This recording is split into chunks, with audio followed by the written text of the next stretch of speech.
Halo, selamat siang teman-teman. Nama saya Salome Ebenezer, NIM 18400-540. Saya akan menguraikan mengenai tentang Bank Mandiri. Adapun yang ingin saya uraikan yaitu tentang profilnya, tentang sejarahnya, dan juga sedikit menceritai mengenai kasus-kasus yang lumayan besar yang pernah menimpa Bank Mandiri.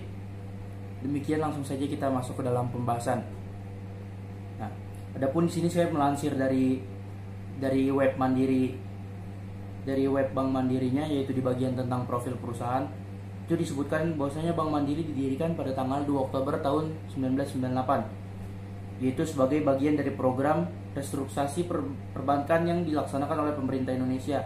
Yaitu di bulan Juli 99, 4 bank pemerintah, yaitu ada Bank Bumi Daya, Bank Dagang Negara, terus ada Bank Ekspor Impor Indonesia, dan Bank Pembangunan Indonesia. Nah, itu dilebur menjadi satu, akhirnya namanya Mandiri. Nah, kemudian di mana masing-masing bank tersebut, yang keempat bank tersebut memiliki peran yang tak terpisahkan dari pembangunan perekonomian Indonesia. Nah, sampai dengan hari ini Bank Mandiri meneruskan tradisi dari tahun tersebut dan memberikan beberapa kontribusi dalam dunia perbankan sebagai bank BUMN di Indonesia. Nah, kemudian selanjutnya masih mengenai sejarahnya juga, namun saya melansir dari web lain. Nah, ini disebutkan lumayan lebih lengkap di sini. Yaitu Bank Mandiri merupakan salah satu bank terbesar BUMN yang beroperasi di Indonesia, yang telah memiliki banyak nasabah dan memiliki kantor cabang yang lumayan banyak di Indonesia, juga meraih banyak prestasi di dunia perbankan. Lalu pada tahun 2016, Bank Mandiri menjadi bank pertama di Indonesia yang memiliki aset sebesar 1.000 triliun. Sudah disebutkan ya. Jadi aset ini dicatat berdasarkan laporan keuangan neraca dari perusahaan Bank Mandiri sendiri per tanggal 21 Desember 2016. Lalu di tahun selanjutnya di 2017, Bank Mandiri juga berhasil meraih beberapa kategori penghargaan di Info Digital Bank Award. Nah, ini ada 6, yaitu meraih Golden Trophy kategori kartu kredit bank umum konvensional, terus peringkat ketiga kategori kartu kredit bank umum, terus juga peringkat ketiga kategori Wealth Management bank umum konvensional, lalu peringkat ketiga KPR, lalu peringkat 1 kategori deposito bank umum, lalu peringkat ketiga kartu debit bank umum konvensional. Nah, lalu di tahun selanjutnya di 2018, Bank Mandiri juga meraih beberapa penghargaan seperti Visa Asia Pacific Security Summit ke-14. Terus juga masih banyak sebenarnya di sini tentang Transaction Banking Awards, terus The Best Banking Service, dan masih banyak lagi. Nah, terus juga Bank Mandiri telah menjadi salah satu bank yang berjasa bagi Indonesia yang tidak kalah penting. Tidak ada salahnya untuk mengetahui sedikit tentang sejarahnya. Nah, ini sedikit sejarah singkatnya. Jadi sudah saya sebutkan bahwa didirikan pada tahun 98. Pada saat itu pemerintah sedang berusaha menanggulangi krisis ekonomi yang terjadi mulai dari tahun 97. Nah, salah satu caranya adalah pemerintah Republik Indonesia melakukan restrukturisasi bank. Nah, bank umum ataupun swasta ataupun dengan pemerintah dengan bantuan internasional. Itu ada dari IMF, ada dari Bank Dunia, ada dari Asia Development Bank, dan lain-lain. Nah, Bank Mandiri juga mengalami restrukturisasi di mana 4 bank pemerintah yang berbeda digabungkan berada dalam satu bank. Tadi yang saya sebutkan ada 4 bank. Nah, keempat bank yang digabungkan bersama Bank Mandiri merupakan bank-bank yang memiliki sejarah yang panjang. Nah, ini saya bahas satu persatu ya tentang keempat bank tersebut. Tentang Bank Bumi Daya. Nah, Bank Bumi Daya ini merupakan hasil dari nasionalisasi The National Handelsbank Bank NF yang sebelumnya merupakan perusahaan milik Belanda sebelumnya, yaitu mulai ada pada saat zaman kolonial Belanda. Nah, Bank Bumi Daya ini telah melalui proses yang panjang, yaitu dari tahun 1959, itu dari The Nationale Handelsbank NV, kemudian dirubah menjadi Bank Umum Negara. Terus pada tahun 64 itu dia namanya Chartered Bank yang sebelumnya milik Inggris, lalu dinasionalisasikan ke Bank Umum Negara. Terus di tahun 65 Bank Umum Negara kemudian digabungkan dengan Bank Negara Indonesia dan diganti namanya menjadi Bank Negara Indonesia Unit keempat. Kemudian namanya beralih lagi menjadi Bank Bumidaya.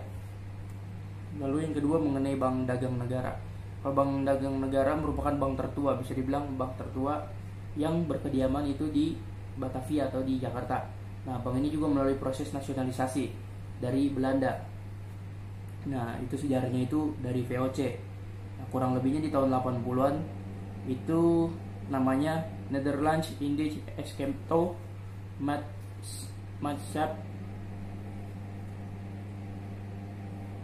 Maatschappij didirikan di Batavia. Lalu kemudian di tahun 1949 namanya menjadi Escomto Bank. Lalu kemudian tahun 60 Escomto Bank dinasionalisasikan menjadi Bank Dagang Negara yang digunakan pemerintah.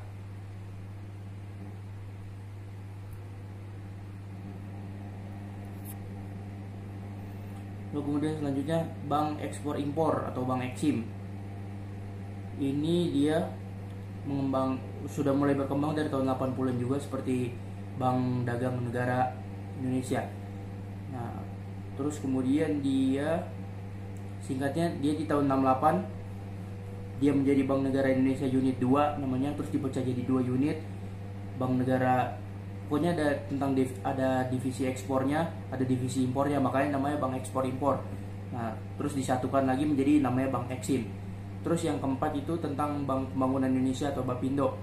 Nah, kalau Bank Pembangunan Indonesia ini Bapindo itu diawali dengan pembangunan Bank Industri Negara atau BIN.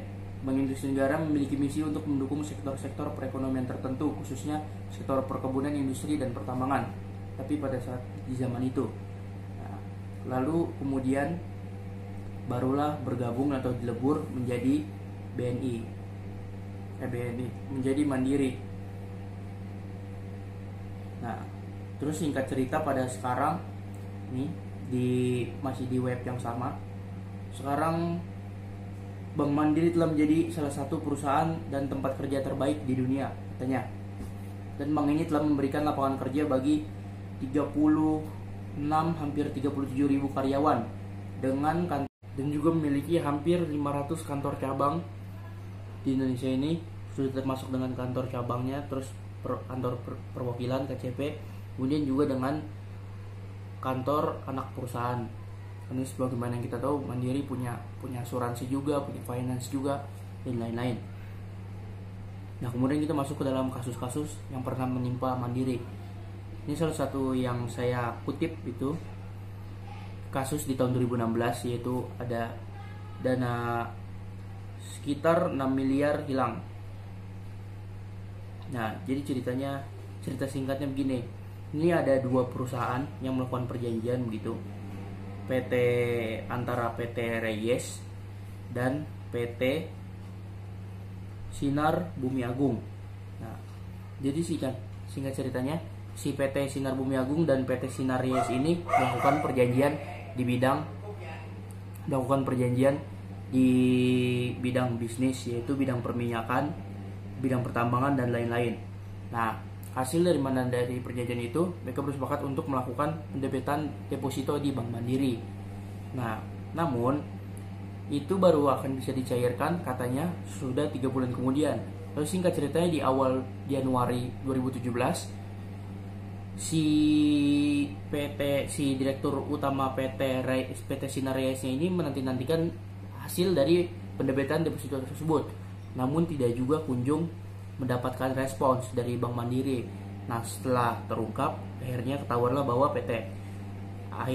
bahwa Mandiri terduga melakukan pendebitan deposito dengan memasukkan tanda tangan si direktur utama PT Sinar Reyes sebesar 6 miliar tanpa persetujuan si pemilik deposito itu, tanpa persetujuan si pemilik deposito yang mana sesuai dengan rekening koran. Nah, jadi 6 juta hilang. Nah, itu kasusnya 2016, terus sudah masuk di Polda, di Reskrimsus, di Kriminal Khusus Polda, itu baru masuk di tahun 2017. Namun sampai sekarang ini kasusnya masih gantung.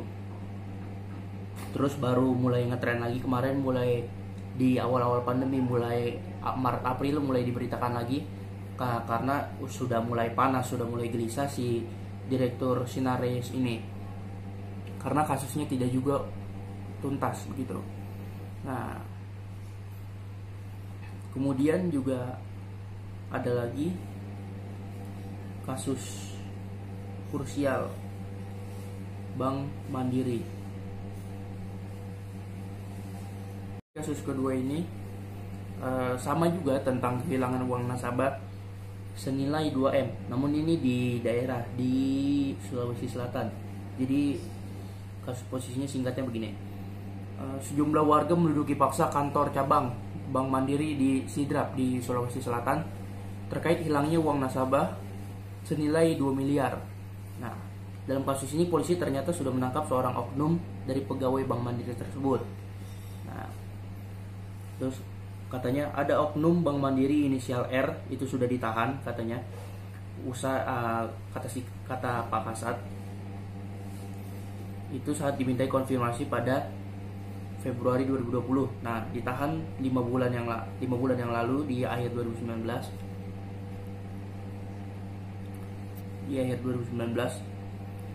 Lalu